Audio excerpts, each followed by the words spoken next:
Muy buenas tardes. Aquí en Francia, al inaugurar esta actividad que esperamos llegue a ser una larga y fructífera travesía de cooperación entre ambas academias, el cual es gran motivo de alegría de nuestra academia, debo partir por agradecer al profesor Patrice Devray, presidente del Comité de Relaciones Internacionales de la Academia Nacional de Medicina de Francia, por su iniciativa de contactarnos e invitarnos a formar parte de las academias de distintos países que se ven honradas de participar en actividades conjuntas con la Academia Nacional de Medicina de Francia, una muy prestigiosa institución. Chile ha estado ligado a la medicina francesa desde la creación de la Facultad de Medicina de la Universidad de Chile en 1844. Siendo su primer decano el profesor Laurent Sassier, conocido por su nombre castellanizado de Lorenzo Sassier.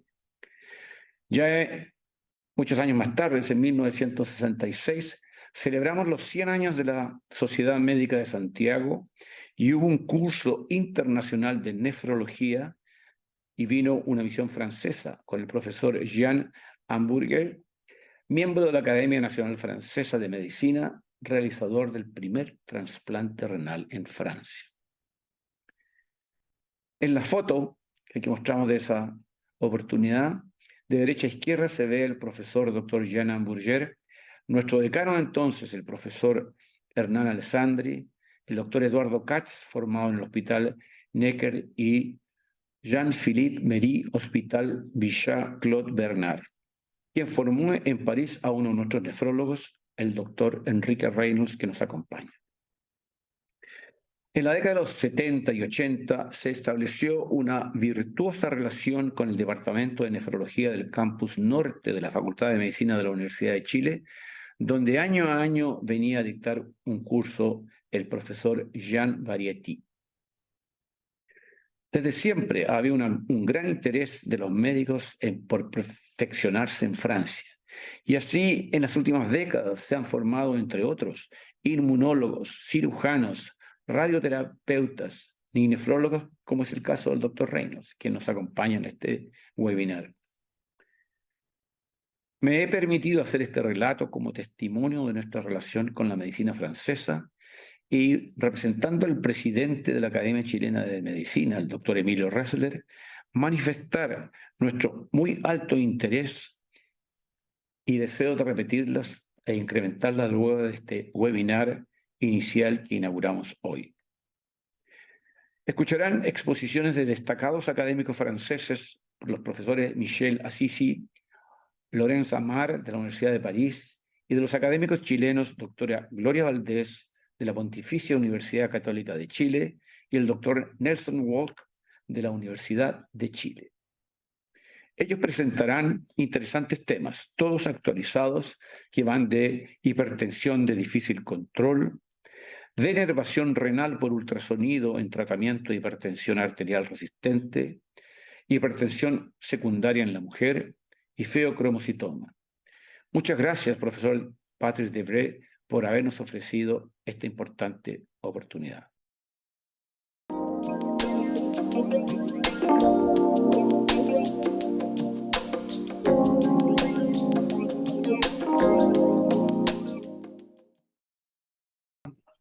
Ofrecemos la palabra al doctor Patrice Devray, quien es uno de los gestores de esta iniciativa, ya se lo hemos agradecido, y el doctor Reynolds nos traducirá estas palabras.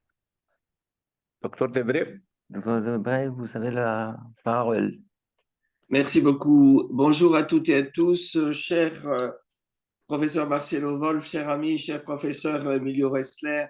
C'est un très grand plaisir pour moi d'inaugurer ce premier webinaire avec l'Académie du Chili et tous les participants du Chili et d'Amérique latine. C'est en effet un très grand plaisir d'avoir renoué avec vous et de souhaiter amplifier les relations que nous avons avec nos collègues chiliens.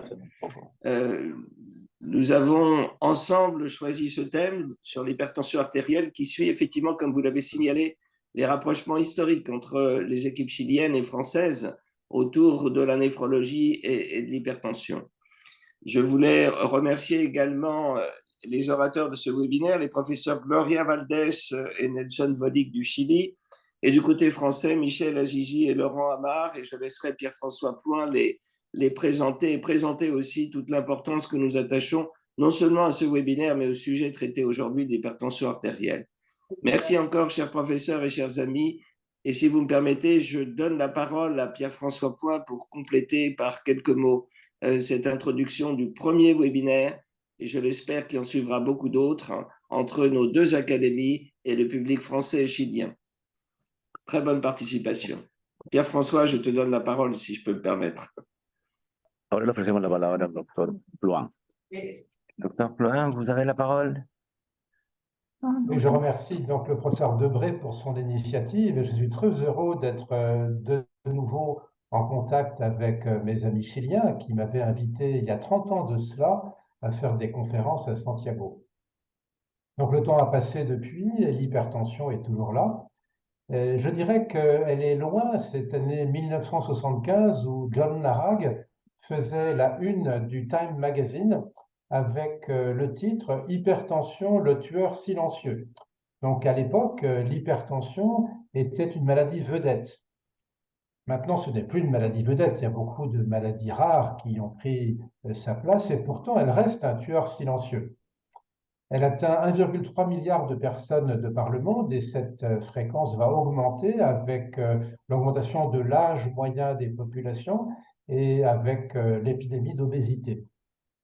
Et donc, elle continue à tuer ou à handicaper des millions de personnes chaque année par ses complications cardiovasculaires.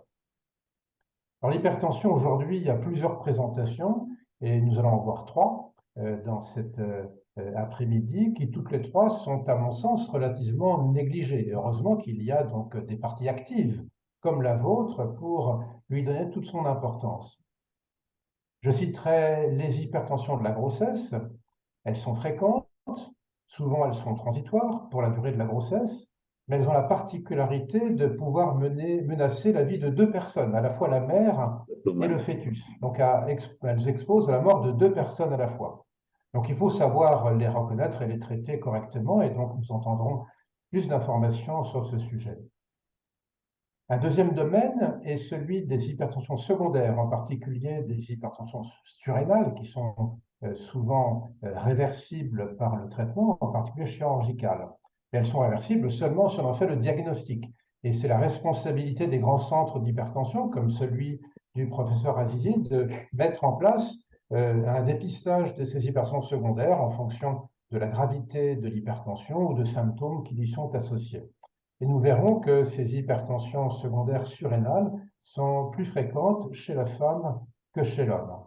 Et bien sûr, il y a l'immense cohorte, la masse immense des personnes qui souffrent de l'hypertension chronique. Ces hypertensions sont souvent asymptomatiques, elles sont souvent mal dépistées et elles sont mal traitées souvent aussi, soit de la responsabilité du médecin à cause d'une inertie thérapeutique, soit encore de la responsabilité du patient du fait d'un défaut d'observance ou simplement d'éducation. Et nous verrons avec la présentation du professeur Azizi les espoirs qu'apportent dans ce contexte les techniques de dénervation rénale. Donc nous avons un joli programme devant nous cet après-midi et je vous souhaite une excellente conférence. Gracias, doctor Ploin. Doctor Reynolds, si nos quiere dar un pequeño resumen de lo que nos ha planteado el doctor Ploin antes de empezar las... Estaba muy contento de participar y de participar en este tema en especial porque es un tema relevante y tiene que ver con la condición general de la persona, el pronóstico de vida y de calidad de vida de eso.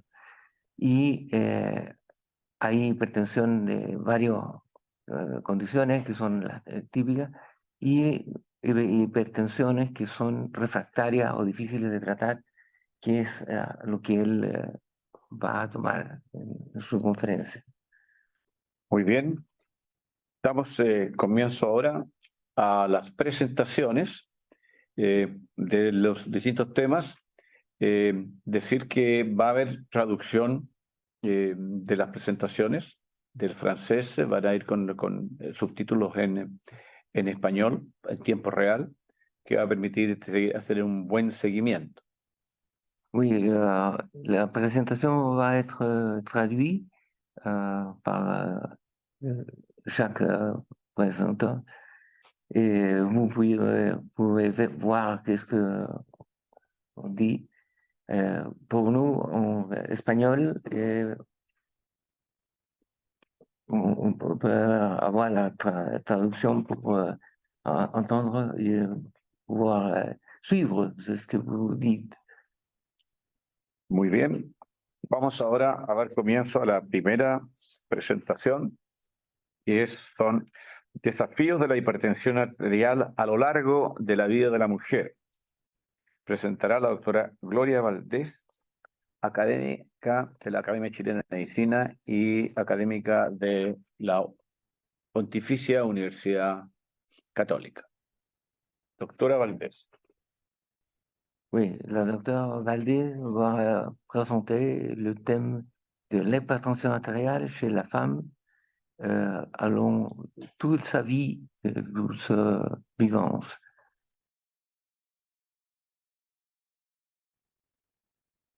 Deseo saludar a todos los asistentes virtuales a este webinar y quiero compartir con ustedes los desafíos que presenta la hipertensión arterial a lo largo de la vida de la mujer.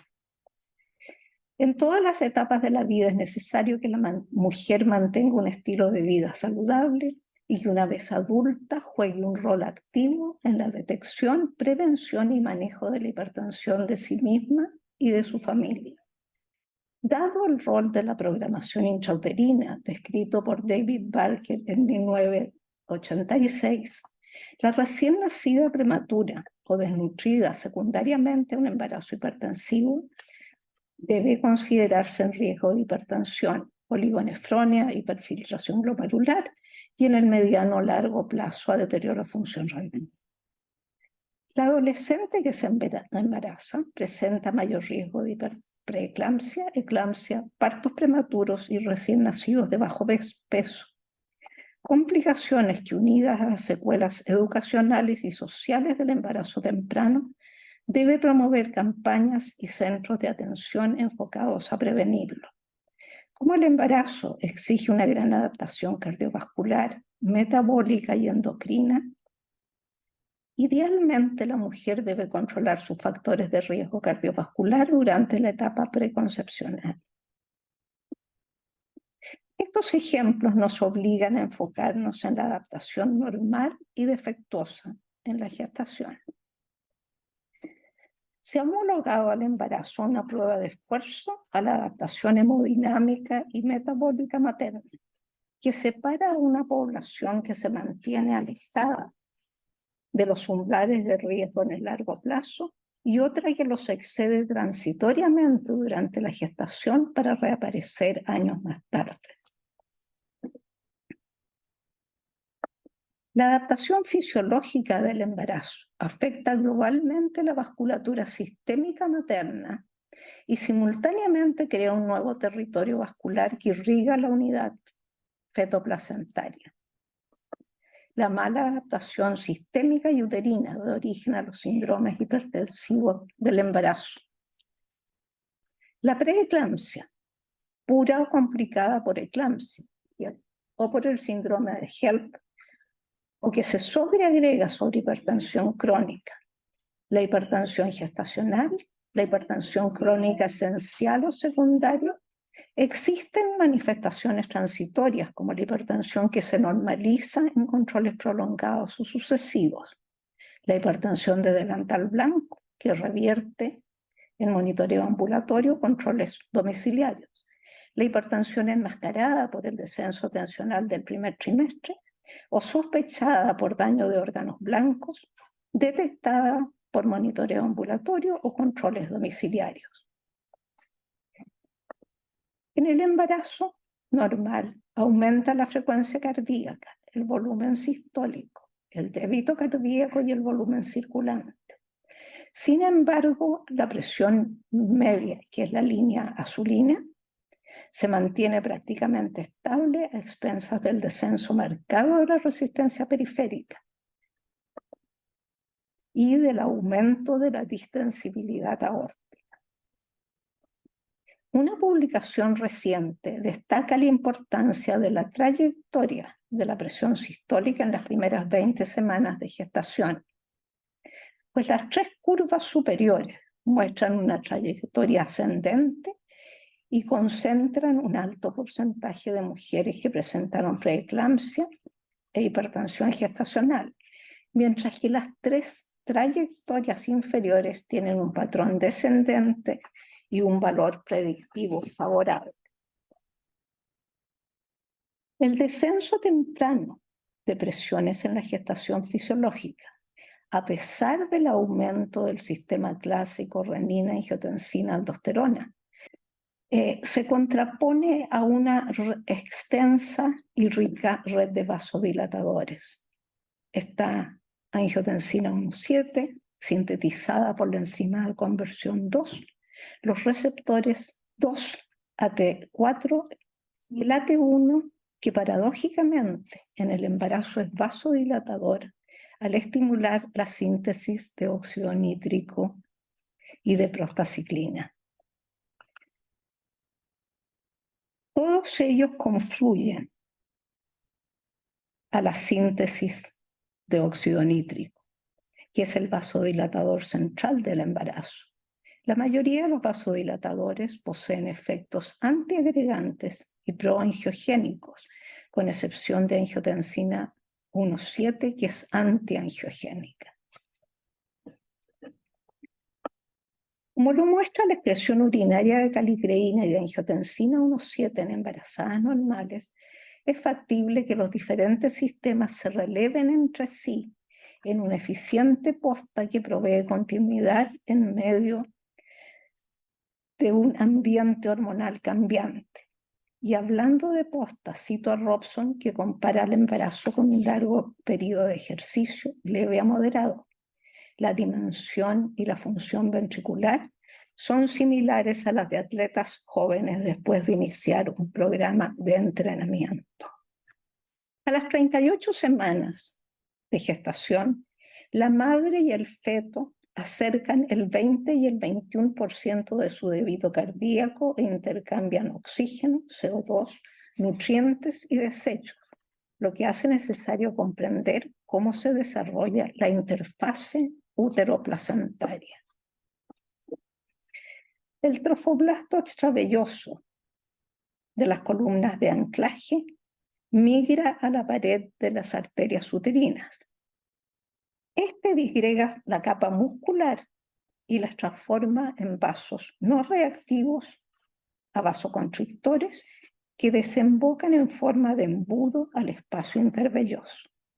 Aquí nuevamente se ha demostrado la expresión de factores y receptores angiogénicos y vasodilatadores con propiedades paracrinas y autocrinas.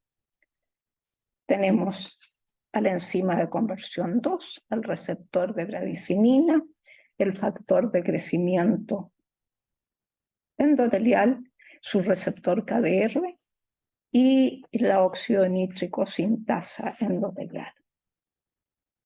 En el 2006 describimos junto a Bridget Roslingham la expresión de enzima de conversión 2 en las estructuras de la interfase útero-placentaria. En esta imagen ubicada en el sinciso trofoblasto que recubre las vellosidades placentarias. Es muy relevante señalar que ACE2 corresponde al ligando de COVID-19. La histología placentaria de madres con COVID ha demostrado fibrosis del espacio intervelloso. Y vemos que se cuadruplica el riesgo de preeclampsia y prematurez y se duplica el de diabetes gestacional y bajo peso al nacer.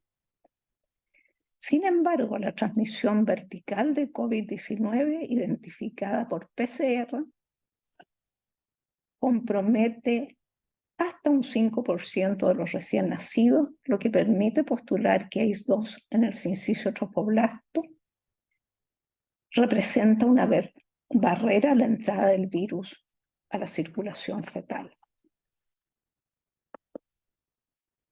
Se ha postulado que la preeclampsia deriva de la hipoxia placentaria. Sin embargo, en el 2009, Burton postuló que fisiológicamente la sangre materna se propaga entre las vellosidades en forma lenta, de modo que en la gestación normal el sincicio trofoblasto libera una cantidad mínima de vesículas y factores solubles como el SFLT1 como parte del ciclo de recambio de esta célula. En cambio, a la derecha, ustedes pueden ver que en la preeclampsia la deportación de factores y vesículas a la circulación materna es mayor por el daño mecánico del flujo que emerge de una arteria espiral no remodelada. Es el detritus placentario el que explica que el único tratamiento efectivo para la preeclampsia es la extracción de la placenta, mientras que los antihipertensivos combaten el riesgo materno de alza tensional.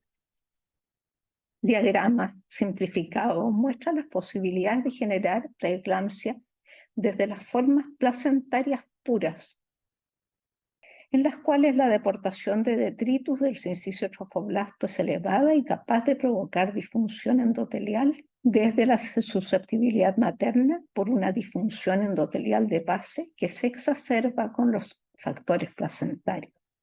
En los tramos intermedios se produce combinación de factores placentarios y maternos. Tanto la epidemiología como las pacientes que han presentado un embarazo hipertensivo se preguntan si estos afectan su morbimortalidad a mediano y largo plazo. De existir un aumento de la morbimortalidad, ¿es esta secundaria a la preeclampsia o la susceptibilidad materna expresada en la gestación? Un estudio de nuestro grupo mostró que la vasodilatación mediada en el posparto alejado está reducida en subgrupos de preeclámpticas severas y mujeres con abortos recurrentes. Estas últimas no sufrieron de una carga de factores placentarios, lo que sugiere en ellas una disfunción endotelial preconcepcional de base. Jonsdottir en Islandia comunica en 1995 mayor mortalidad por cardiopatía coronaria en embarazos hipertensivos, que se duplica en las mujeres que presentaron preeclampsia versus las que presentaron síndrome hipertensivo, y en múltiples paras se duplica, y que en la eclampsia es 2.6 veces mayor que en la preeclampsia. En más de 1.200.000 mujeres, aquellas con antecedentes de hipertensión gestacional y preeclampsia, duplicaron y triplicaron la mortalidad cardiovascular de las normotensas. El mejor índice predictor de mortalidad fue la mayor presión diastólica en el embarazo. Este es un umbrella study que recopila 32 revisiones sistemáticas que proceden de la Organización Mundial de la Salud y de diversos países, y demuestra el riesgo de complicaciones reproductivas y enfermedad cardiovascular remota. He destacado en negrita el predominio de complicaciones obstétricas que elevan el riesgo cardiovascular, como la preeclampsia aislada o recurrente, los mortinatos, el parto prematuro, la hipertensión y la diabetes gestacional, el desprendimiento placentario y los abortos a repetición. Estas curvas de Kaplan-Meier representan un riesgo agregado, la progresión hacia la enfermedad renal crónica en mujeres con embarazos únicos normales y con síndromes hipertensivos en una cohorte seguida desde el año 1973 al 2013 a través de los registros suecos de nacimiento, de enfermedad renal y de pacientes. Se han planteado dudas respecto a los riesgos maternos y neonatales de las complicaciones obstétricas si se disminuyen los límites fijados para la hipertensión etapa 1 de la American College of Cardiology, American Heart Association, de 130, 139, 80, 89 milímetros de mercurio en lugar de los 140, 90 preconizados por las últimas guías de la Sociedad Internacional para el Estudio de la Hipertensión en el Embarazo en el año 2021.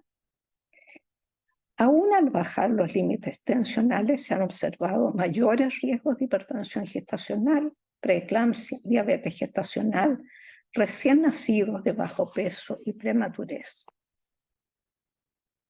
A más de 20 años de evidencia del efecto remoto de las complicaciones del embarazo, solo unos pocos centros tienen manejo preventivo. Imperioso incorporar el control a largo plazo a las mujeres que presentaron síndromes hipertensivos y defectos de placentación para prevenir complicaciones cardiovasculares y renales. Más tarde en la vida de la mujer se debe agregar la historia obstétrica cuando presentan una historia sugerente de isquemia miocárdica, que muchas veces se presenta en forma abigarrada, siendo subdiagnosticada y subtratada. Estamos aún condicionados por los resultados del estudio Framingham, que reportó mayor riesgo cardiovascular en hombres en relación con su presión sistólica. Sin embargo, es necesario preguntarnos si mantenemos el paradigma de la vulnerabilidad cardiovascular masculina. Los hallazgos del total de las poblaciones se muestra que las enfermedades cardiovasculares, la insuficiencia cardíaca y especialmente el infarto y el accidente vascular encefálico se presentan a menores presiones en mujeres que en hombres. Queda la interrogante si estos datos hacen necesario redefinir en mujeres el límite de presión arterial normal. Síndromes coronarios agudos se presentan a menor edad en las mujeres que en hombres.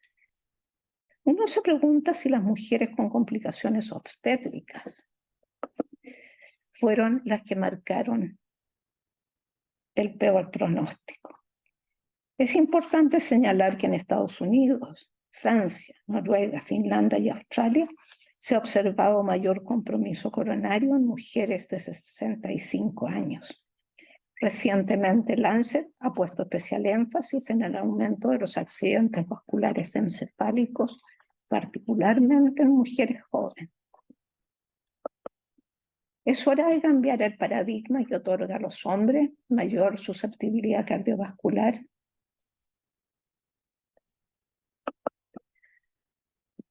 Termino enfatizando que la historia obstétrica abre tempranamente una ventana de oportunidad para detectar oportunamente los riesgos y las enfermedades cardiovasculares. Agradezco sinceramente a los organizadores y a los asistentes virtuales de este webinar. Je remercie sincèrement les organisateurs et les participants virtuels de ce webinaire.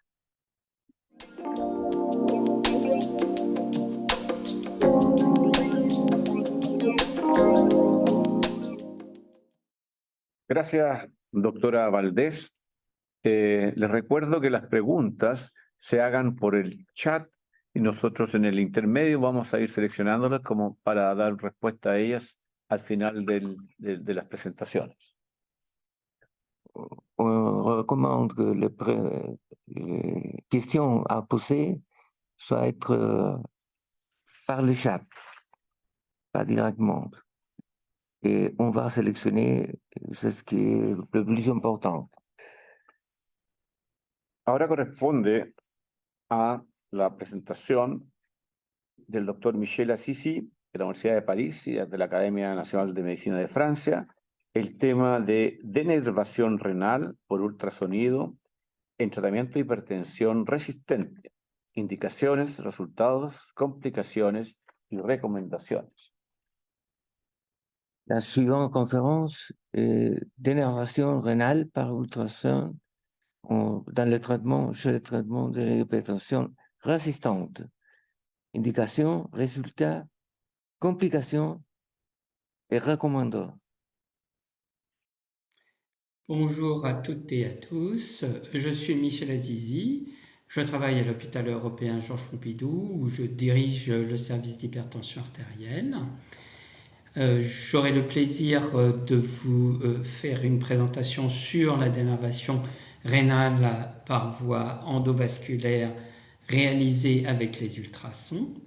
Je remercie vivement l'Académie nationale de médecine française et en particulier le professeur Patrice Debré et le professeur Pierre-François Ploin, ainsi que l'Académie nationale de médecine du Chili, de m'avoir invité.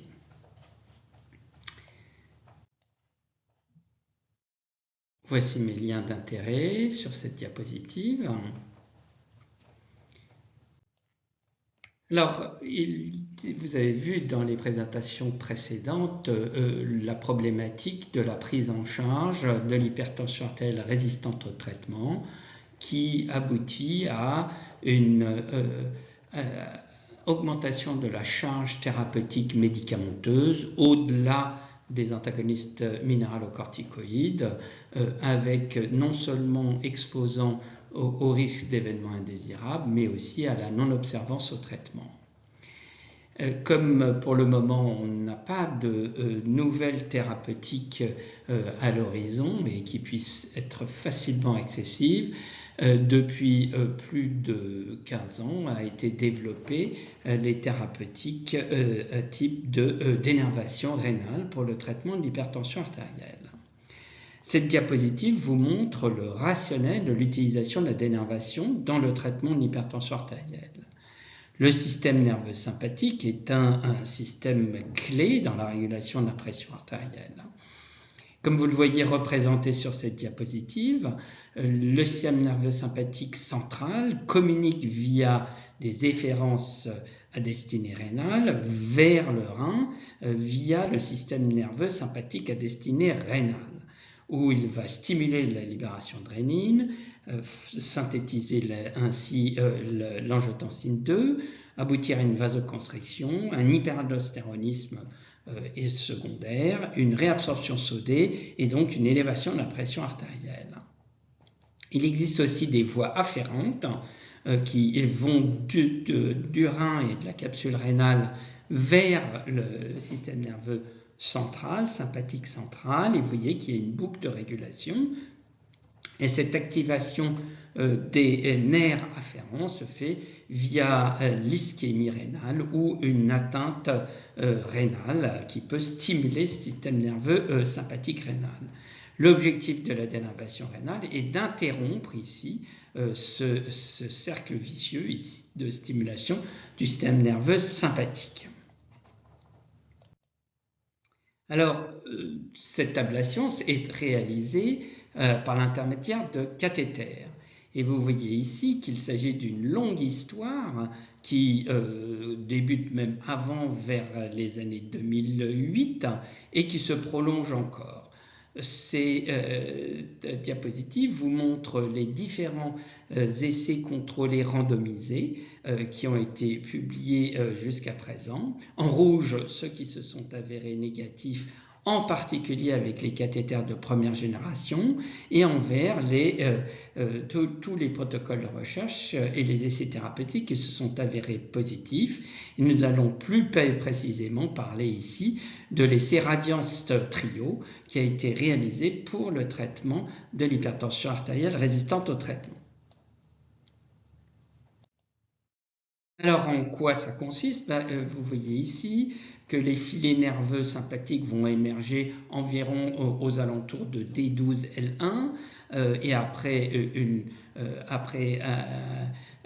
ça vont cheminer dans l'adventice artérielle rénale pour rejoindre le rein. Donc l'ablation se fait par un cathétérisme rétrograde, par voie fémorale et pénétration intra-artérielle rénale d'un cathéter de dénervation d'un côté puis de l'autre.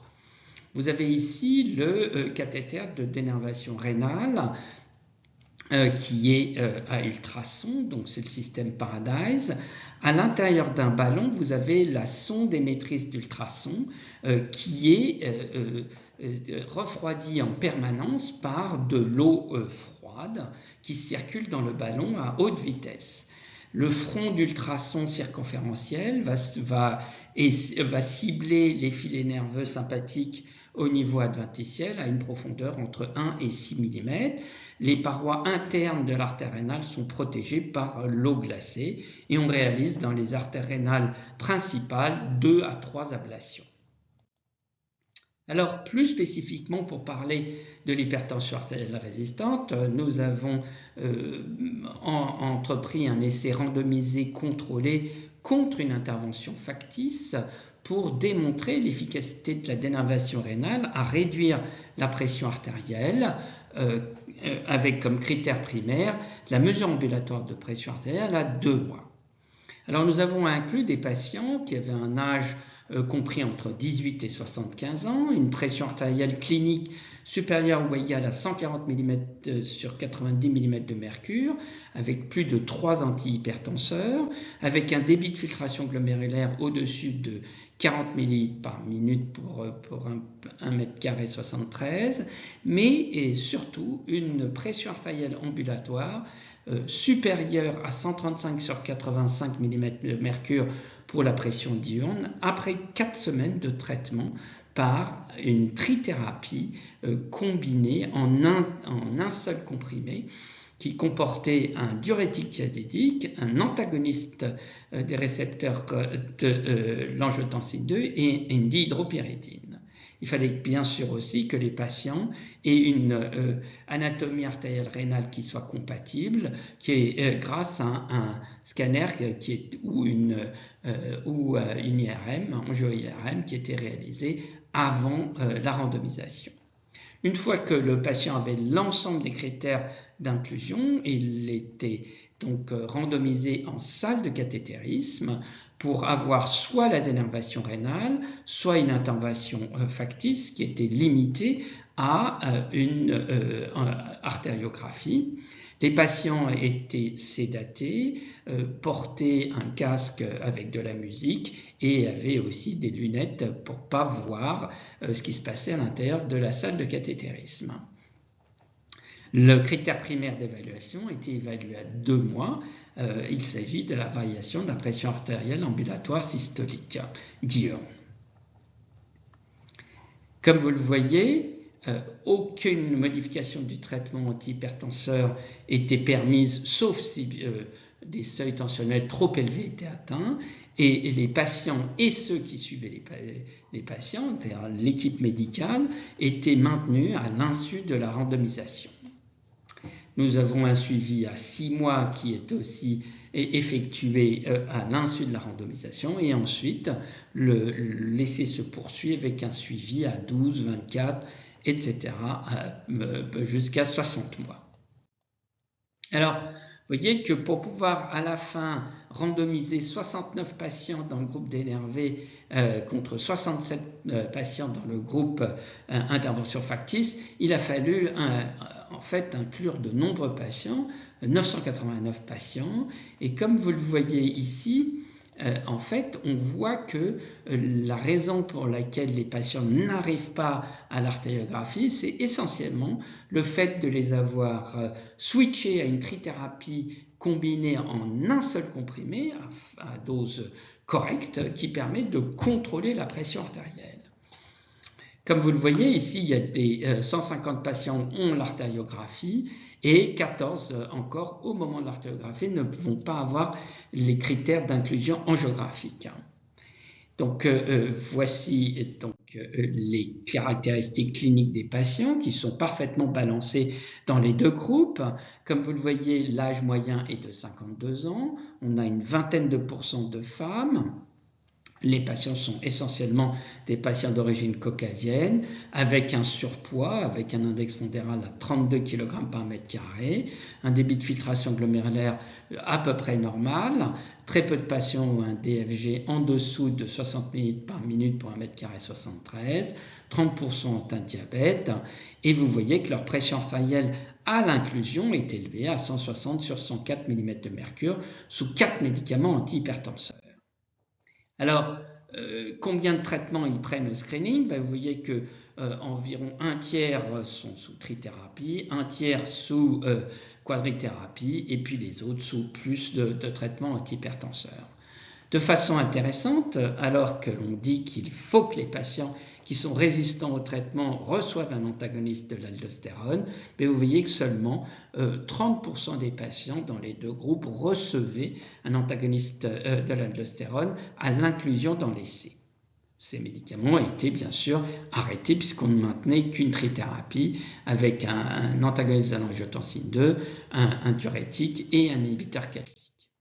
Alors, après 4 semaines de suivi, eh bien, vous voyez que la mesure ambulatoire diurne reste élevée à 150 sur 94 mm de mercure, que la pression artérielle à domicile est aussi élevée à 154,97 mm de mercure, et aussi la pression clinique, et elles sont très homogènes dans leurs mesures.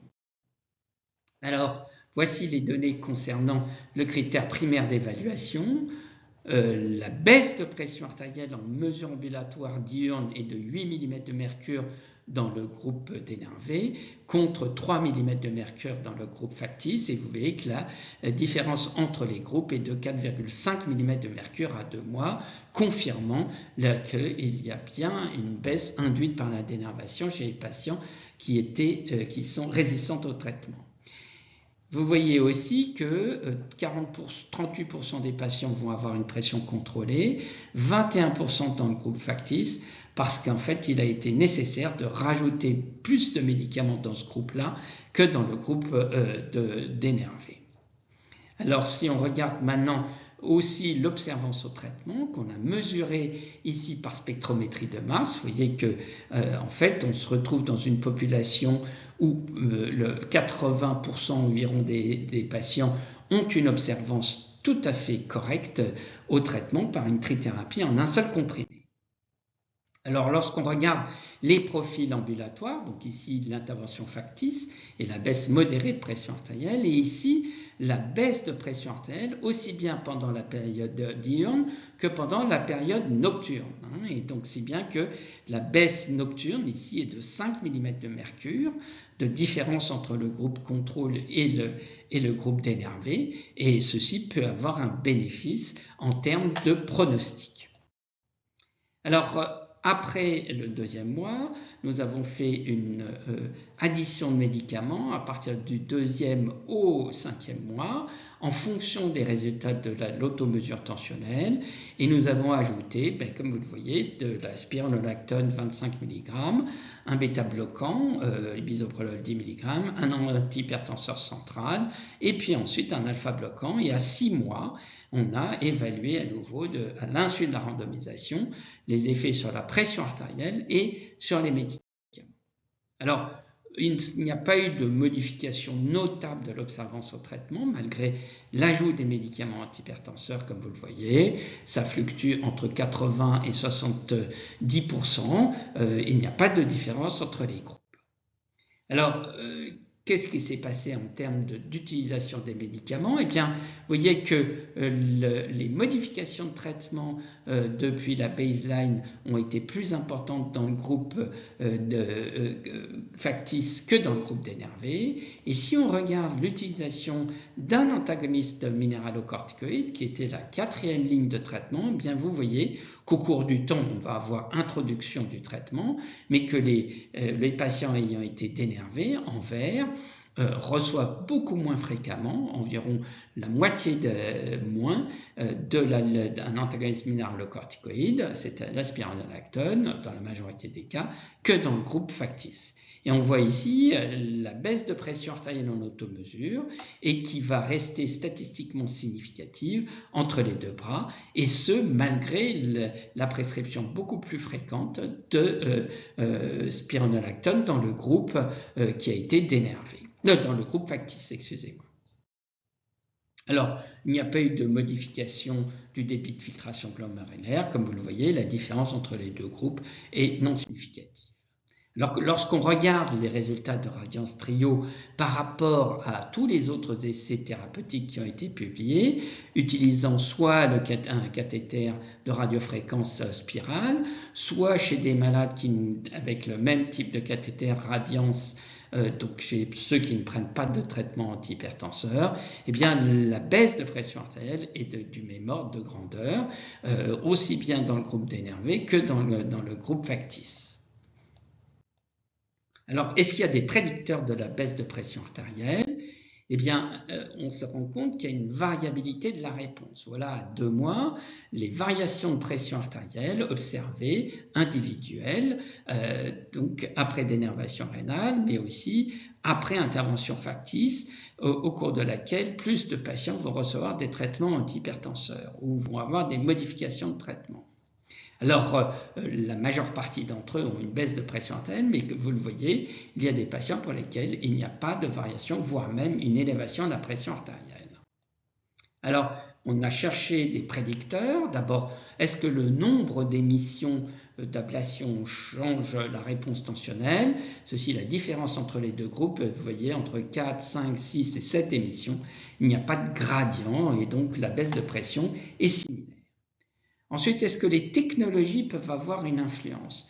Cet essai est un essai qui est ouvert, qui a comparé en rouge l'ablation avec le cathéter à ultrasons, contre en vert et en bleu l'ablation avec le cathéter qui utilise la radiofréquence, le cathéter spiral. Et la baisse de pression artérielle avec le cathéter à ultrasons est généralement plus forte que celle obtenue avec le cathéter par radiofréquence, en particulier si on ne cible que l'artère rénale principale. En revanche, par rapport à l'artère, lorsqu'on fait des ablations plus distales, il n'y a pas de différence entre les groupes. Nous avons mis en évidence dans notre essai précédent d'NRHTN que la baisse de la pression artérielle nocturne de base et que sa variabilité, c'est-à-dire l'écart type de la baisse de la pression artérielle pendant la nuit, ces deux chiffres peuvent prédire la baisse de pression artérielle observée après dénervation rénale, et les deux sont des marqueurs d'activation sympathique. On a vu aussi, à nouveau dans l'essai d'NRHTN, que la présence de calcification extensive sur l'aorte, que l'on voit ici, s'accompagne par l'absence de différence de pression artérielle entre les groupes dénervés et les groupes contrôle, alors qu'une aorte faiblement calcifiée, la baisse de pression artérielle est nettement plus importante que dans le groupe contrôle. Ceci est la réalité aussi avec des médicaments antihypertenseurs. Nous avons fait une analyse poolée de l'ensemble des essais Radiance à 2 mois et regardé est-ce que nous trouvions des prédicteurs. Comme vous le voyez ici, que ce soit le sexe, l'origine ethnique, l'âge, la pression artérielle de base, la fréquence cardiaque ici dans notre étude, le débit de filtration glomérulaire, l'obésité, le diabète, les profils tensionnels, eh bien, nous n'avons rien trouvé hormis la présence d'une hypertension orthostatique, je dis bien une élévation de la pression artérielle en position debout, qui elle-même aussi est le témoin d'une activation sympathique plus marquée, comme fait dans le phénotype des patients.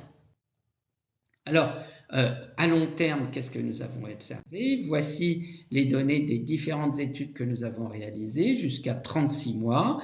Mais vous voyez que la baisse de pression artérielle se maintient dans le groupe Radiance Solo, à 24 mois dans le groupe Trio, c'est-à-dire l'hypertension artérielle résistante, et dans une enquête observationnelle. Donc la pression reste basse à long terme.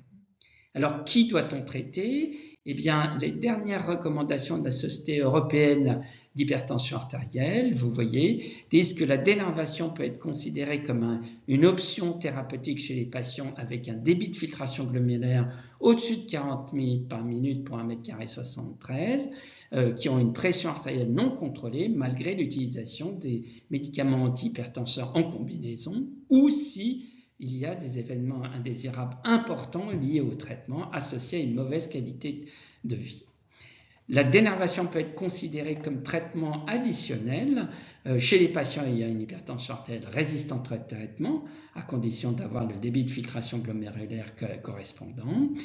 Cette sélection des patients doit être réalisée avec un processus de décision partagée avec les patients et une complète information des patients et une équipe multidisciplinaire, et elle doit être réalisée, la dénervation, uniquement dans des centres spécialisés pour garantir une bonne sélection des patients éligibles et obtenir aussi une bonne complétude de la dénervation. Alors, vous voyez sur cette diapositive, qui est une de mes dernières diapositives, que les indications de dénervation selon les différents consensus de 2020 à l'ESH 2023 se ressemblent beaucoup. L'hypertension non contrôlée dans beaucoup de cas, l'hypertension résistante au traitement pour toutes les catégories de recommandations, les intolérances au traitement aussi. Et vous voyez que la non-observance au traitement, on la retrouve dans la recommandation de l'ESC 2022 et dans d'autres aussi, mais pas pour celle de l'ESH, de même que les patients qui ont un haut risque cardiovasculaire et qui ont une atteinte des organes cibles. Donc cette diapositive ici résume la prise en charge de l'hypertension artérielle résistante au traitement que vous avez déjà vu. Voici la partie médicamenteuse, qui est les patients non contrôlés par une trithérapie antihypertensive.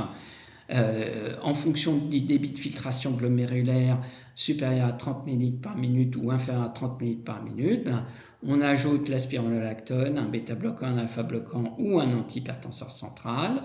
De l'autre côté, on ajoute de la chlorthalidone ou un diurétique de Lance, un bêta-bloquant, alpha-bloquant et un antihypertenseur central. Et vous voyez qu'il est apparu ici de considérer la dénervation rénale dès ce stade pour les patients qui ont un débit de filtration glomérulaire supérieur à 40 minutes par minute.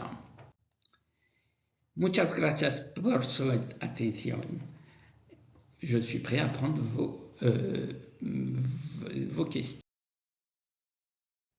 Gracias, doctora Cicit. Muy interesante la presentación. Vamos a continuar con la sesión en las últimas dos presentaciones. En estos momentos vamos a dar comienzo a la presentación de la profesora Lorenza Mar de la Universidad de París, de la Academia Nacional de Medicina de Francia. El tema será hipertensión secundaria en la mujer. Reynolds va a traducir y le vamos a dar la palabra a la doctora. On va suivre avec le thème de l'hypertension secondaire chez les femmes.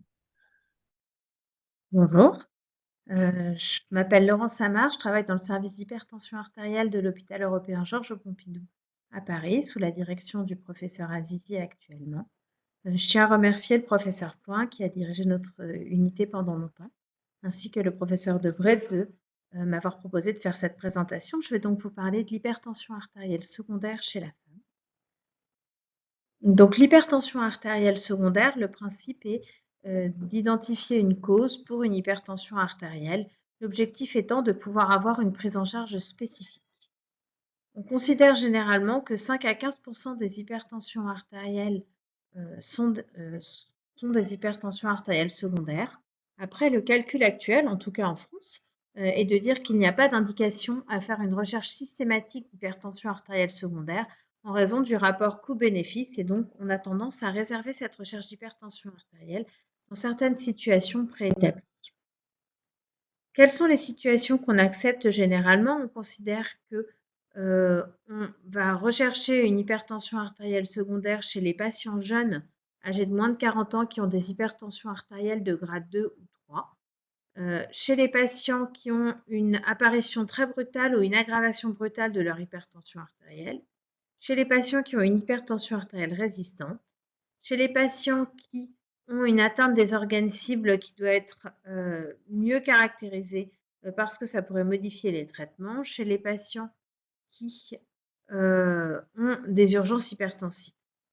Actuellement, et les recommandations les plus récentes qui datent de 2023 sont toujours dans cette lignée-là, on ne présente pas de différence sur les indications de recherche d'hypertension artérielle secondaire chez la femme et chez l'homme. Pour autant, on a quand même quelques différences. Tout d'abord, on a une différence très importante au niveau des substances pressives, puisque chez la femme, et notamment chez la femme jeune, la contraception œstroprogestative va être un vrai enjeu, va être une vraie cause d'hypertension artérielle. Bien entendu, c'est un premier paramètre à avoir en tête quand on prend en charge des femmes hypertendues, surtout des femmes en âge de procréer. Ensuite, dans ces recherches d'hypertension artérielle secondaire, on va avoir tendance à rechercher des causes rénovasculaires ou des causes rénales, des causes endocrines avec les phéochromocytomes, les hypercortisolismes, les hyperaldostéronismes primaires. Et puis, il y a une discussion sur le syndrome d'apnée obstructive du sommeil. On va commencer par le syndrome d'apnée obstructive du sommeil. Est-ce que c'est une cause d'hypertension artérielle ou pas? Si on prend la définition stricte de la cause, qui serait de dire que quand on traite l'apnée du sommeil, on devrait avoir une guérison de l'hypertension artérielle. On retient effectivement le fait que le syndrome d'apnée obstructive du sommeil n'est pas une cause classique d'hypertension artérielle. Moyennant quoi, c'est fréquent dans la population hypertendue. Et est-ce qu'on a des différences chez les hommes et chez les femmes? La réponse est plutôt oui. C'est beaucoup plus fréquent chez les hommes que chez les femmes, moyennant quoi les données récentes de la littérature montrent que on retrouve une augmentation de la prévalence du syndrome d'apnée obstructive du sommeil chez les femmes et que ça survient à un âge plus tardif que chez les hommes, avec souvent des femmes qui ont un index de masse corporelle qui est plus élevé que celui qu'on retrouve chez les hommes. Pour ce qui est des causes rénales ou rénovasculaires, dans les néphropathies, on va avoir deux types de pathologies. On va avoir les atteintes unilatérales et les atteintes bilatérales. Dans les atteintes unilatérales, on a des causes urologiques, on a des infarctus rénaux et des tumeurs arénales. On va avoir quelques spécificités pour les infarctus rénaux qui classiquement touchent plutôt les hommes que les femmes, surtout quand il y a des dissections. Et puis pour les tumeurs arénines qui par contre touchent probablement un peu plus les femmes que les jeunes, sachant que ce sont des pathologies très rares et que ce sont des case reports beaucoup plus que des séries qu'on le retrouve dans la littérature.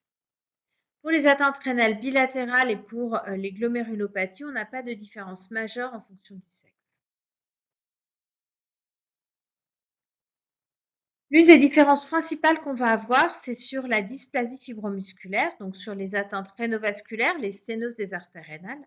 La dysplasie fibromusculaire se définit comme étant un groupe de maladies idiopathiques, segmentaires, non inflammatoires et non athéroscléreuses des artères de petit et moyen calibre, qui survient le plus souvent dans les artères rénales et dans les artères carotides. On pose un diagnostic de dysplasie fibromusculaire sur la présence d'une atteinte sténosante. Pour autant, on va avoir différents types d'atteintes vasculaires dans la dysplasie fibromusculaire.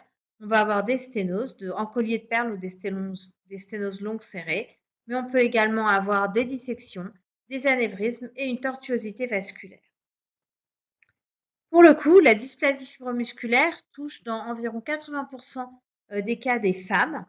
Et donc, c'est vraiment la maladie de femme par essence que la cause essentielle d'hypertension artérielle secondaire qu'on va rechercher chez la femme, ça va être la dysplasie fibromusculaire. Quand est-ce qu'on recherche des dysplasies fibromusculaires? Quand il y a une hypertension artérielle résistante, quand les femmes ont une hypertension artérielle qui survient jeune, quand il y a une hypertension artérielle de grade 3 ou alors une hypertension artérielle maligne, quand il y a un petit rein sans uropathie connue, quand on retrouve en examinant nos patientes un souffle lombaire, quand on a une suspicion de dissection artérielle rénale ou d'infarctus rénal, et enfin quand on a une dysplasie fibromusculaire qui a été identifiée dans un autre territoire. La prise en charge de cette dysplasie fibromusculaire va ensuite dépendre des patientes. On va avoir des patientes pour lesquelles on va proposer une angioplastie, il va y avoir des patientes pour lesquelles il va y avoir une simple surveillance, et il y a de rares cas de revascularisation chirurgicale. Si on s'arrête maintenant aux causes endocrines, on a dans les causes surrénales essentiellement les phéochromocytomes, les hypercortisolismes et les hyperaldostéronismes primaires. Pour ce qui est des hypercortisolismes, c'est effectivement des maladies qui touchent surtout les femmes, avec différents types d'atteintes. L'atteinte la plus fréquente est ce qu'on appelle la maladie de Cushing. La maladie de Cushing, c'est un hypercortisolisme d'origine hypophysaire que l'on retrouve dans 70% des cas et qui effectivement a environ 80% des patientes qui sont des femmes. On peut également avoir une hypersécrétion de cortisol d'origine surrénalienne et là c'est réparti de façon un peu plus équitable. Il y a un peu plus de femmes, mais c'est un peu plus équitable entre les hommes et les femmes. Quels sont les signes qui vont nous orienter vers un hypercortisolisme? Eh bien, on va avoir l'obésité, la fragilité cutanée, la sphagnoménorrhée, la baisse de la libido, bien entendu l'hypertension artérielle. Et puis, on va également avoir un hirsutisme, une répartition facio-tronculaire des graisses qui vont nous orienter vers ce diagnostic.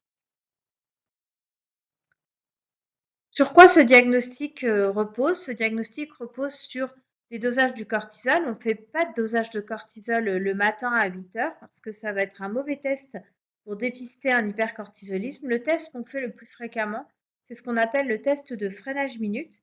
Le test consiste en l'administration de dexaméthasone à minuit avec dosage du cortisol le lendemain matin à 8 heures. On va également faire un cortisol libre urinaire des 24 heures. Et puis, on aura tendance à essayer de regarder le cortisol à minuit. Alors, c'est plus facile à dire qu'à faire. Évidemment, quand les patients sont hospitalisés, on peut faire des prélèvements sanguins. Quand ils sont à domicile, on peut doser le cortisol sur la salive. Et à ce moment-là, on peut voir ce qu'il en est du cortisol à minuit. Il va falloir faire attention à l'organisation des dosages, mais ce sont effectivement des dosages qui vont être accessibles sans avoir à hospitaliser les patients. L'hyperaldostéronisme primaire, c'est une cause fréquente d'hypertension artérielle secondaire chez la femme, tout simplement parce que c'est une cause fréquente d'hypertension artérielle secondaire tout court, puisque 6% des patients ayant une hypertension artérielle ont en fait un hyperaldostéronisme primaire. Il n'y a pour le coup pas de différence de prévalence entre l'homme et la femme, et donc les critères diagnostiques vont être les mêmes chez l'homme et chez la femme.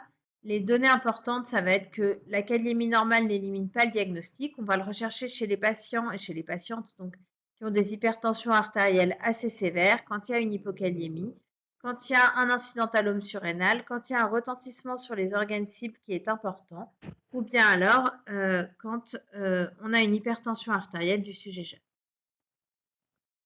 Comment est-ce qu'on va le rechercher? On va calculer dans un premier temps un rapport aldostérone sur rénine avec des dosages d'aldostérone plasmatique qu'on fait maintenant au maximum en spectrométrie de masse, ce qui nous donne une meilleure, des normes plus fiables pour les concentrations d'aldostérone. Et pour ce qui est de la rénine, quand on fait des dosages de rénine active. Il y a encore des centres où on fait des dosages d'activité rénine plasmatique. Pour faire ces dosages, on essaye de se mettre dans des conditions optimales, c'est-à-dire en euvolémie, en normokaliémie, et puis on arrête les médicaments qui interfèrent avec le système rénine-angiotensine. On arrête 6 semaines avant les antagonistes des récepteurs minéralocorticoïdes, 15 jours avant les dosages, les inhibiteurs de l'enzyme de conversion de l'angiotensine, les antagonistes du récepteur de l'angiotensine 2, tous les diurétiques, les inhibiteurs calciques de type dihydropyridine et les bêta-bloquants. Ensuite, pour les patients qui ont des hypertensions artérielles trop sévères, on va avoir tendance à leur donner des antihypertenseurs qui n'impactent pas ou peu les concentrations de rénine et d'aldostérone. Et l'objectif, en fait, va effectivement de se dire que si ce rapport aldostérone sur rénine est faible, on a éliminé le diagnostic. Quand il est élevé, on va avoir besoin de tests de confirmation, mais qui sont plus du domaine de l'expertise. Pour ce qui est des phéochromocytomes et des paragangliomes, c'est des causes plus rares d'hypertension artérielle. On ne va pas avoir de prédominance féminine spécifique.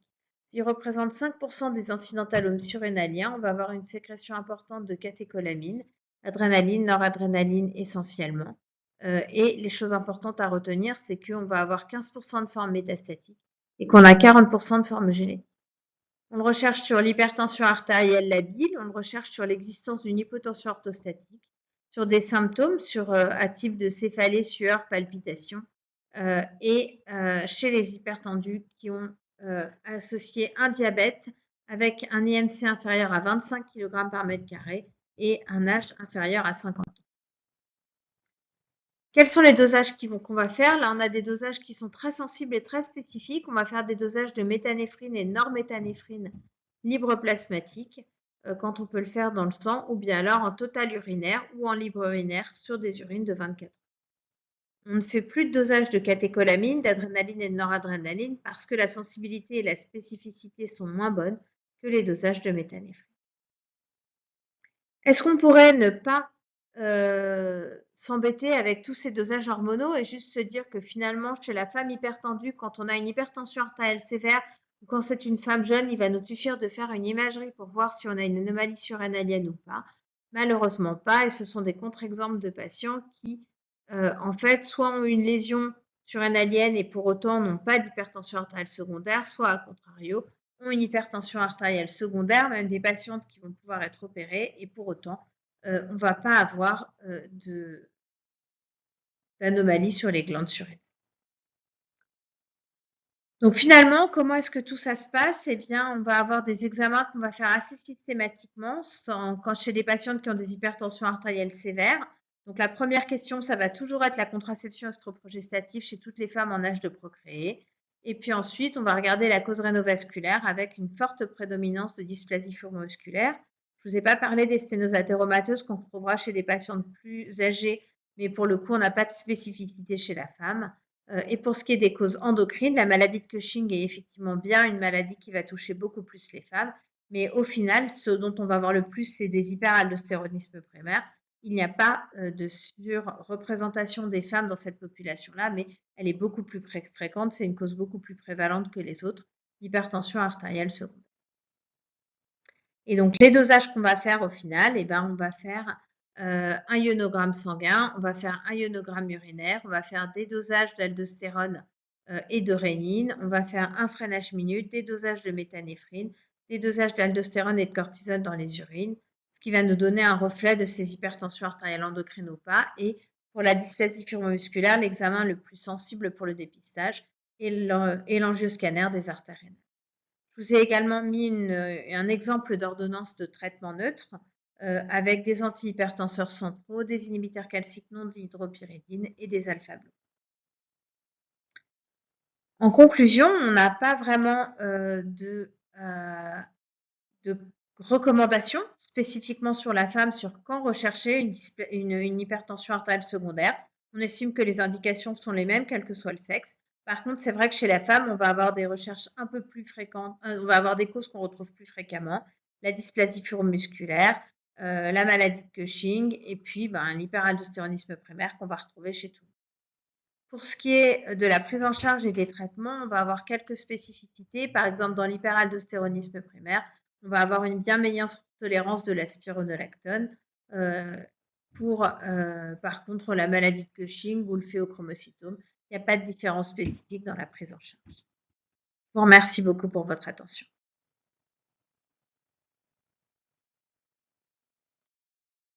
Muchas gracias. Merci beaucoup à vous. Interesante la presentación y el manejo de cómo proceder. Y para ir completando las presentaciones, quisiera presentar al profesor Nelson Walk de la Universidad de Chile, Hospital del Salvador, en Santiago, que presentará el tema de pheochromocytoma, de sus bases moleculares a la clínica. La suivante conférence à être due par le professeur Nelson Walk de Chili. Il s'agit de le pheochromocytoma, de la base moléculaire à la clinique.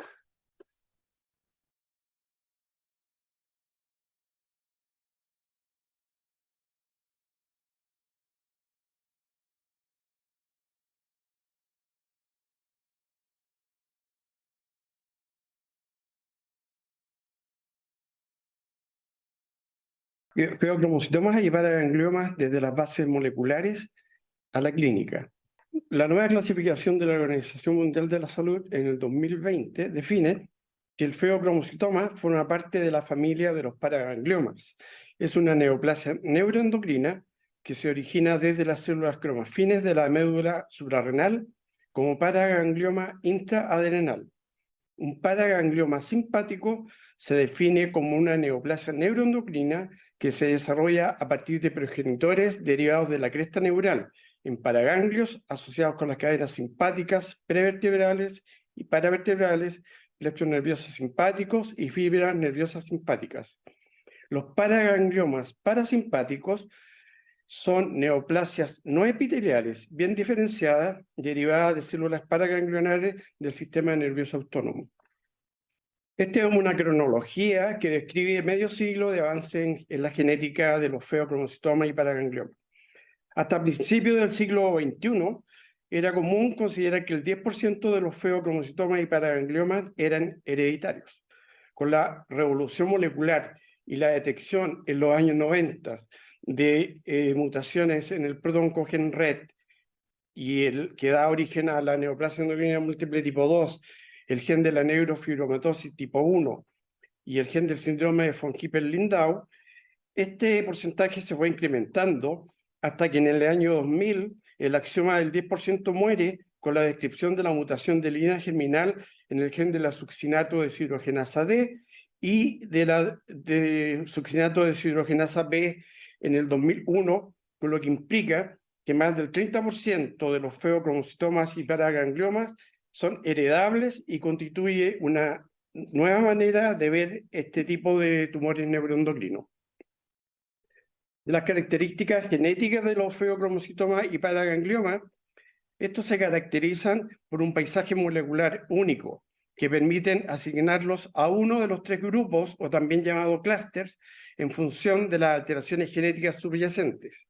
En los últimos 20 años, más de 22 genes han sido identificados como susceptibles de producir feocromocitomas paragangliomas. Alrededor del 30 a 35% de los pacientes presentan mutaciones de línea germinal en los genes de susceptibilidad. Otro 35 a 40% de los pacientes presentan mutaciones somáticas en uno de los genes controladores. Por lo tanto, alrededor del 70% de todos los pacientes con feocromocitoma y paraganglioma pueden asignarse a uno de los 3 grupos moleculares principales con diferentes fenotipos y comportamiento clínico. Entonces, los feocromocitomas y paragangliomas exhiben la más alta tasa de heredabilidad entre todos los tumores.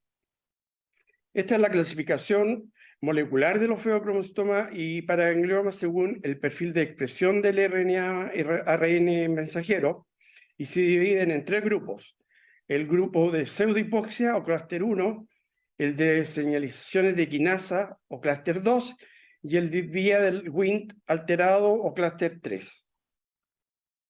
Esto, como en esta diapositiva, a la izquierda se ven las mutaciones por pérdida de la función que se ven en un rectángulo azul y que corresponden a las enzimas del complejo succinato deshidrogenasa y otras enzimas del ciclo de Krebs, y que provocan un deterioro grave en la fosforilación oxidativa mitocondrial y acumulación de oncometabolitos como el succinato, fumarato y 2-hidroxiglutarato.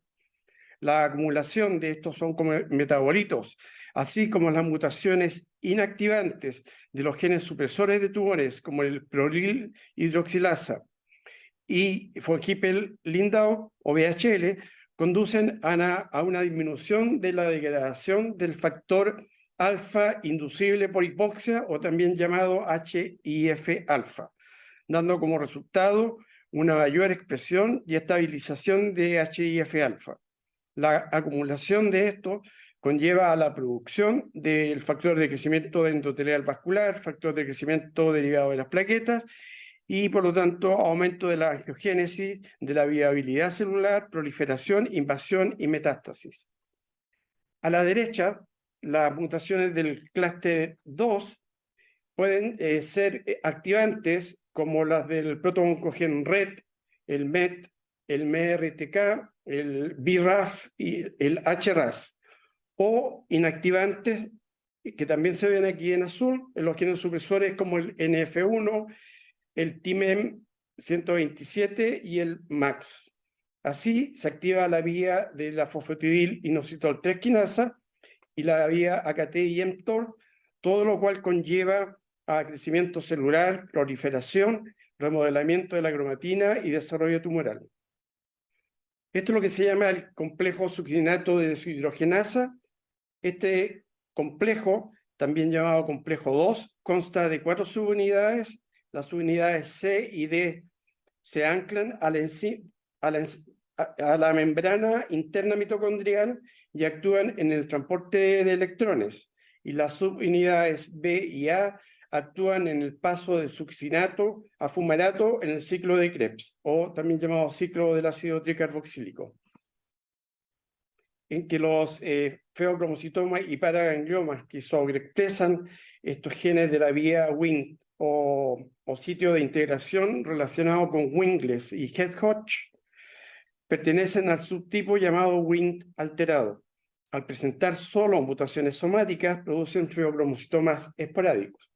Estos feocromocitomas están relacionados con mutaciones en CSDE1, o también llamado dominio de choque frío, que contiene E1, y los genes de fusión como el coactivador transcripcional 3 Mastermind-like Transcriptional Coactivator, o también llamado MAMAL3, que se asocian a una mayor presencia de enfermedad metastásica. Representa parte del estudio de las alteraciones de línea germinal y somáticas del atragenómico del cáncer.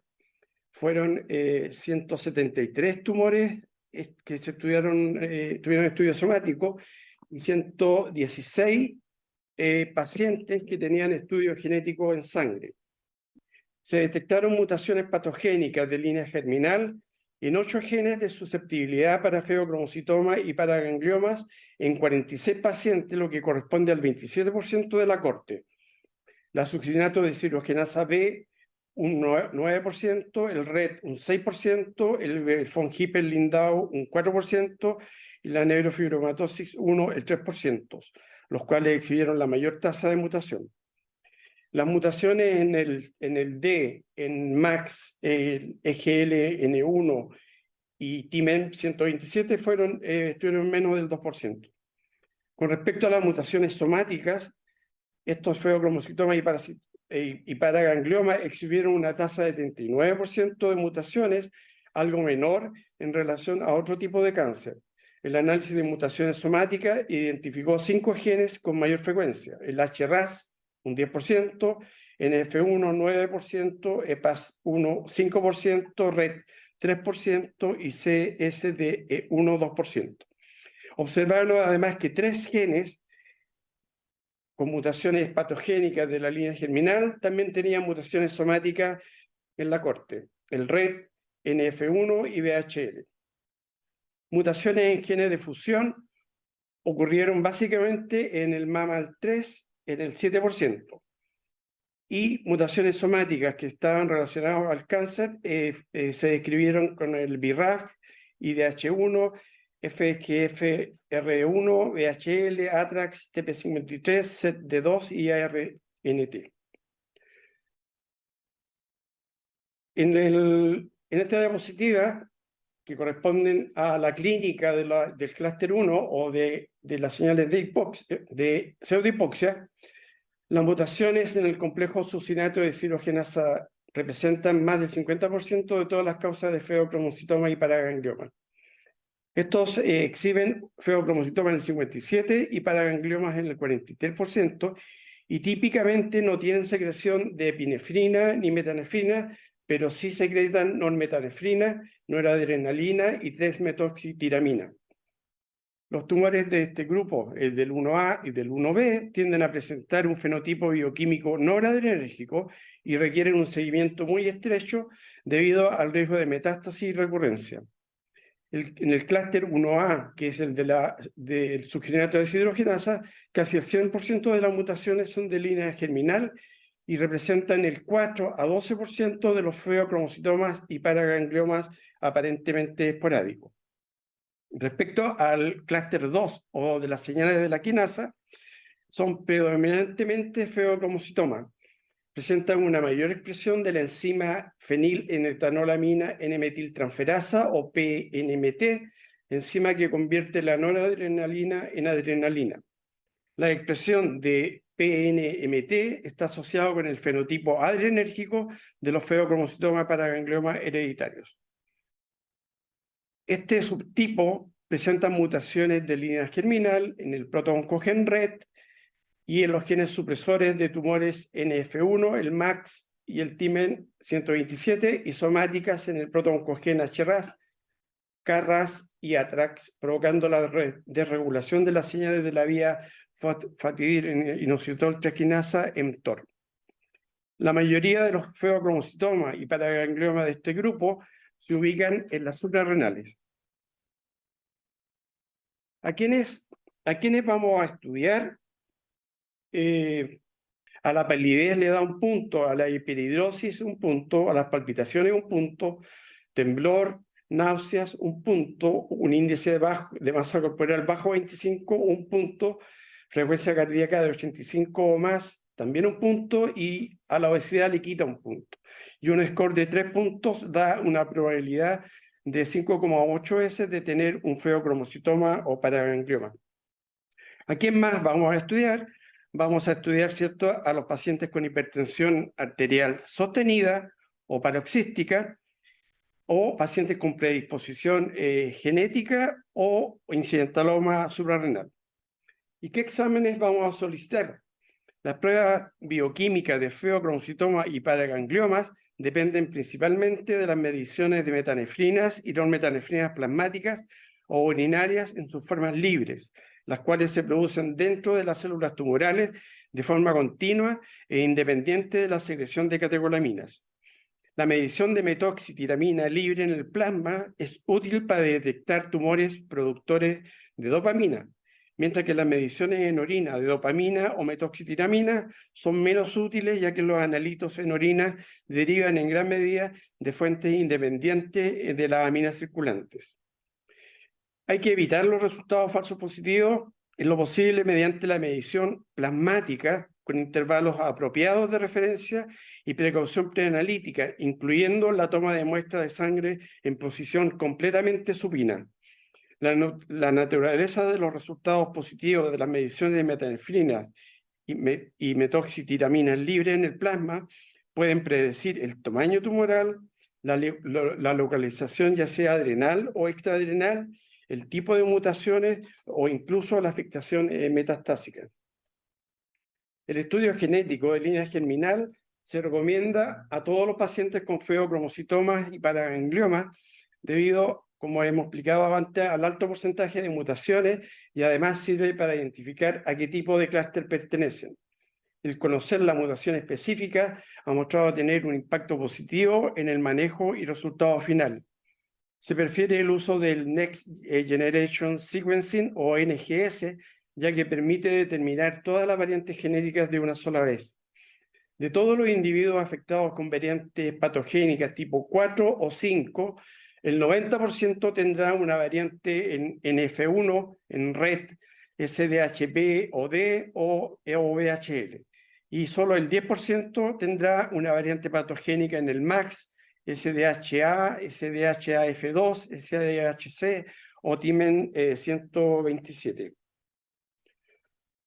Esta es una cronología de los avances tecnológicos de los métodos de laboratorio para la medición de las catecolaminas y sus metabolitos, comenzando con los ensayos colorimétricos y de radioensayo para medir ácido vainillimandélico y catecolaminas. Más recientemente, la medición de las metanefrinas fraccionadas en orina, y actualmente las metanefrinas libres y no metanefrinas libres plasmáticas, medidas ya sea por cromatografía líquida de alta presión, HPLC, o cromatografía líquida con espectrómetro de masa en tándem.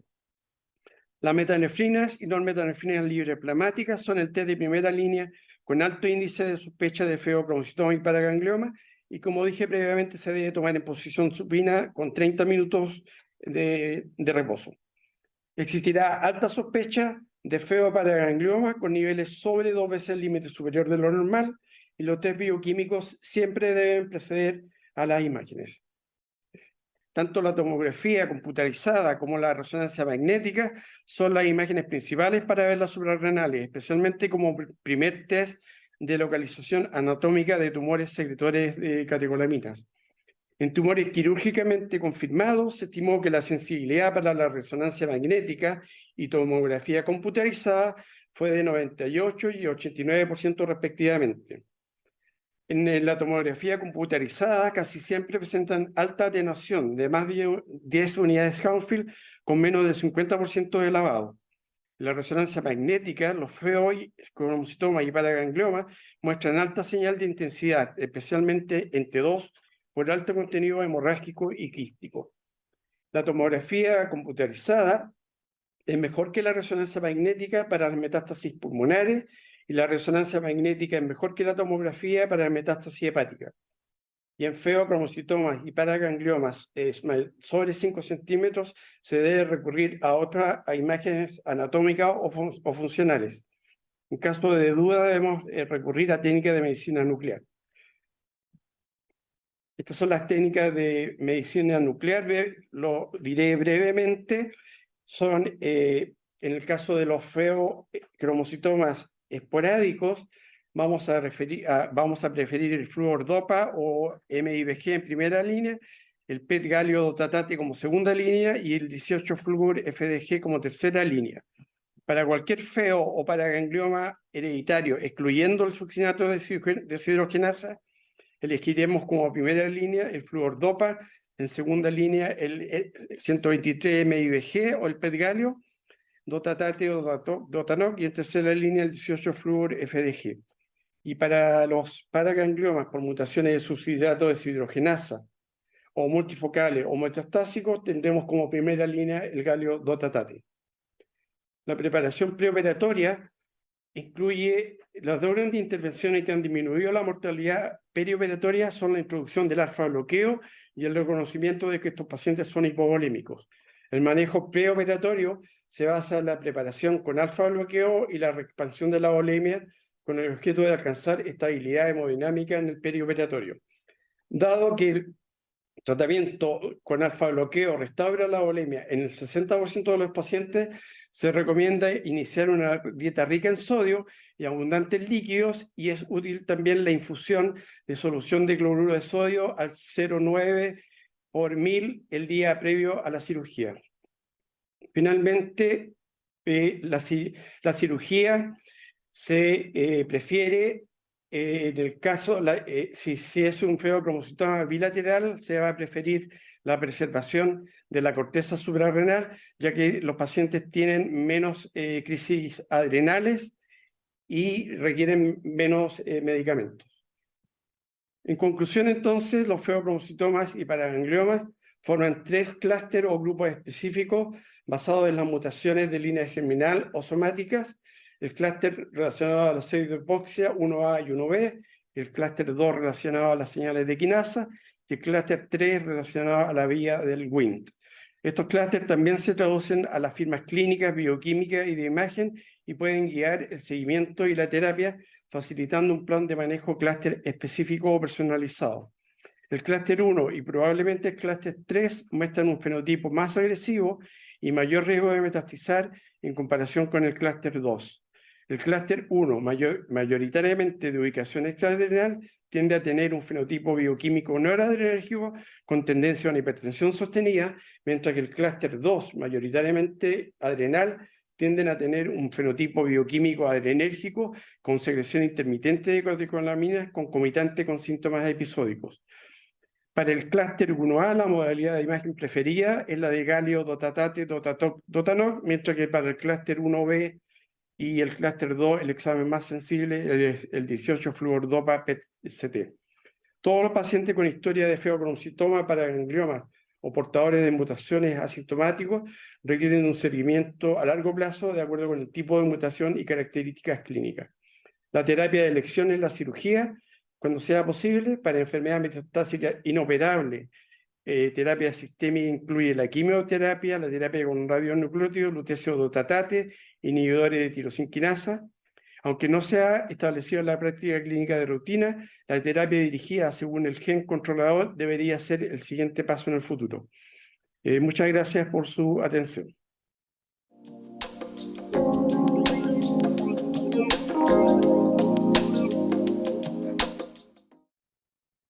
Gracias, doctor Watt.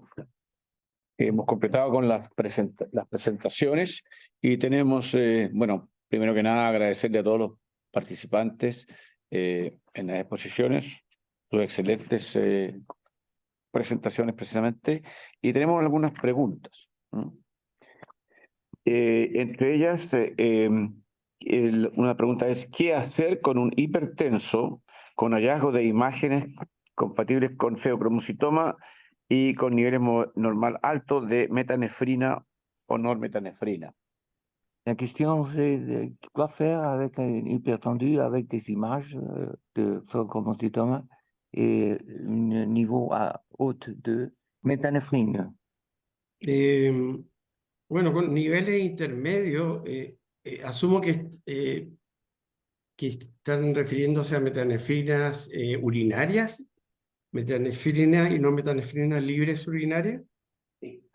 Sí, claro. Si es así, nosotros preferimos hacer medición de metanefrina y normetanefrina libre plasmática, que son mucho más específicas. También hay que ver si el paciente tiene una masa adrenal, también lo hace ser más sospechoso de que sea un feocromocitoma. ¿Qué otra cosa más? Hay que analizar cuando hay valores intermedios el hallazgo, digamos, la interferencia con algunos medicamentos, como por ejemplo el paracetamol, como decimos en Chile, o acetaminofeno, eso diría yo, ¿no? Quizás el doctor Assisi, que también yo creo que tiene mucha experiencia, o la doctora Mar, podrían complementar la respuesta. Doctora Amar o doctora Sisi. La question, c'est quoi faire avec une malade hypertendue. Vous avez des images de phéochromocytoma et avec des hauts niveaux de méthanéphrine. Yo entendí que estaba el nivel de metanefrina no estaba muy alto, solo donc c'est des valeurs intermédiaires de méthanéphrine, Laurence. Hein, donc image de tumeur, image de phéochromocytome. Voilà, et puis des valeurs pas très élevées, quoi. Donc, dans ces cas-là, en fait, la première chose, c'est qu'on analyse l'image sur le scanner parce qu'on a des caractéristiques de phéochromocytome. Notamment, on regarde la densité de la lésion surrénalienne au scanner. Quand elle est basse, c'est peu en faveur d'un phéochromocytome. Ensuite, on cède des examens d'imagerie fonctionnelle. On fait des TEP. Donc, on fait des examens de TEP. Souvent, on fait de la TEP DOPA dans ces cas-là pour confirmer le diagnostic ou l'infirmer devant la suspicion de phéochromocytome. Ella dice que hay que revisar las imágenes de forma más específica y dosificar bien las catecolaminas para poder dar el resultado final. Las imágenes pueden ser distintas y tener distintas densidades y ser un poco más complejas hasta poder decidir si es un feocromocitoma realmente o no. También se puede completar la imagen del escáner o del MRI con un TEP a la DOPA. Ese sí hay una fijación cualquier fixación al nivel de un tumor con la F-DOPA y que las concentraciones de metanefrinas no están muy altas, eso es indica la presencia de un feocromocitoma. La doctora Valdés quiere hacer un comentario en relación a esta pregunta. ¿Qué pasa si el paciente tiene signos de carne Carney syndrome, que se ve asociado a hiperplasia de la médula suprarrenal. Avec hyperplasie bilatérale surrénale. Oui, attendez un peu. Niveau intermédiaire haut et signe cutané de phéochromocytome. Quoi faire? I can translate in English. Dr. Valdez was asking in case you have a Carney complex syndrome. You know what is Carney complex? Yeah. So the Carney complex syndrome with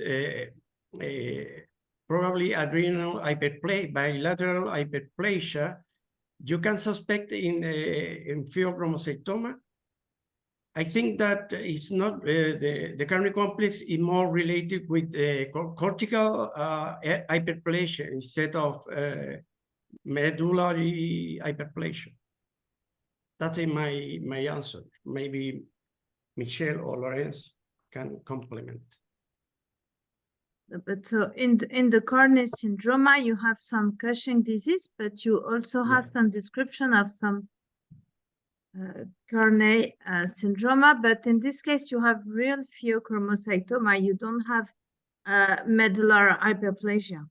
We have a reported case in which the patient presented with Carney syndrome, familial history of cutaneous disorders, and medullary hyperplasia.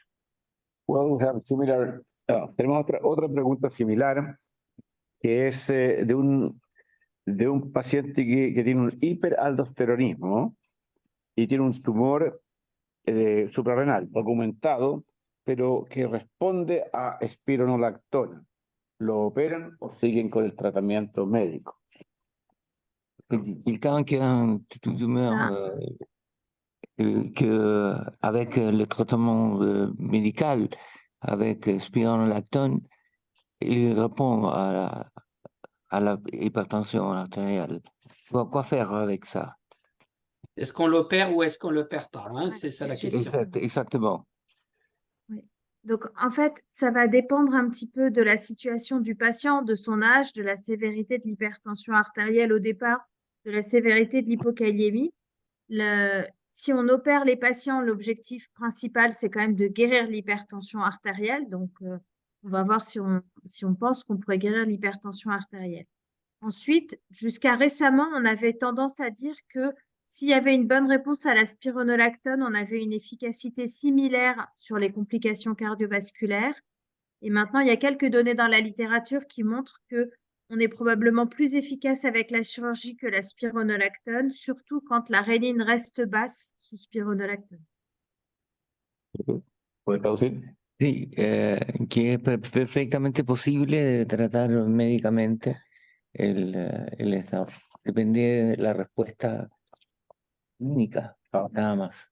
Depende también de la edad del paciente, si el tamaño. tiene otras complicaciones cardiovasculares, y todo eso entre para la decisión de intervención quirúrgica o solamente continuar el tratamiento con spironolactona. On a une autre question. Qui doit opérer un pheochromocytome? Quel spécialiste? Dans la littérature, ça a été regardé aussi bien avec des urologues qu'avec des chirurgiens digestifs. Il n'y a pas de différence. Ce qui est important, c'est que ce soit un chirurgien qui ait l'habitude. Ça n'a pas d'importance. La pregunta fue con qué cirujano entenderse para operar un pheochromocytoma. Y ella lo que dice es que tanto los urólogos como los digestivos pueden hacerlo si están habituados a ello. Right. Exacto, sí. De adecuada preparación. Whoever does it well. Sí. Sí, lo importante quisiera destacar es la preparación preoperatoria que requiere el uso de bloqueador alfa, doxazosina, agregar a los 3-4 días probablemente un beta bloqueo y una dieta rica en sodio para expandir el volumen vascular el día previo hospitalizar al paciente para volemizarlo con solución al 9 por 1000 de cloruro de sodio. Pienso que hay otra cosa también que interviene aquí, es que es más peligroso de ser operado en un centro que no tiene un grande volumen de estas tumores. Entonces, mejor que las tumores sean operadas en centros especializados en el tratamiento de feocromocitoma, porque hay todo, los cirujanos, la anestesia, todo eso está organizado porque es una operación con riesgo alto. Perfecto. La sortie, c'est un soin intensif ou pas? Laurence, tu réponds en sortant en soins intensifs ou pas? Avant, on le faisait systématiquement. Maintenant, c'est beaucoup moins le cas. Ils reçoivent souvent de la noradrénaline en péropératoire, mais la majorité des patients maintenant n'ont plus besoin de passer en soins intensifs. Creo que estamos terminando. En primer lugar, nuevamente agradecer a todos los presentes, todos los expositores, la calidad con que han mostrado sus experiencias. Y me gustaría ver si el doctor Debré o el doctor Ploin quieren hacer algunos últimos comentarios acerca de esto, antes de darlo por terminado. Y, por supuesto, creemos que ha sido un inicio de una posible cooperación de gran interés. Voulez-vous dire quelque chose avant de partir? Je vais peut-être dire quelques mots et laisser le mot de la fin à Pierre-François. Juste pour vous remercier, cher Marcelo et cher professeur Ressler, et également remercier tous les conférenciers, nos conférenciers chiliens, Gloria Valdés, Nelson Volick et aussi Michel Azizi, dont j'ai découvert qu'il parlait remarquablement espagnol, entre parenthèses, et Laurence Amar. Je voudrais remercier également tous les participants. Je ne sais pas combien ils étaient, mais j'espère qu'ils étaient nombreux à nous écouter. Et dire que pour ce premier webinaire, c'est-à-dire cette première rencontre avec les collègues chiliens, c'était pour moi un grand succès. Je crois que ça a été une expérience enrichissante pour tous, aussi bien ceux qui l'ont mis en scène, si je puis dire, ceux qui ont participé comme orateurs et ceux qui ont écouté. Voilà, merci au nom de l'Académie de médecine, et le mot de la fin, tout du moins du côté de la France. Je laisserai Pierre-François conclure. Doctor Debré, doctor Ploin, doctor Asís, Amar y doctor Wok, muchísimas gracias a nombre de la Academia Chilena de Medicina. Merci beaucoup au nom de l'Académie chilienne de médecine. Muchas gracias por la invitación.